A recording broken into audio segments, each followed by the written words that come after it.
Hello, in this video I want to show you how to leave a BIOS with or without saving settings in ASRock motherboard. To do this, first of course you will need to enter BIOS. Then inside, if you want to leave without saving, you can click on the discard changes right here in the easy mode. If you can't find it, then just click on this button right here to switch between those two different modes.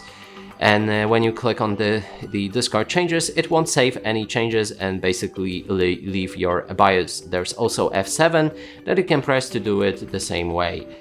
And afterwards, if you want to save settings, then you can click on right here or F10 button on your keyboard.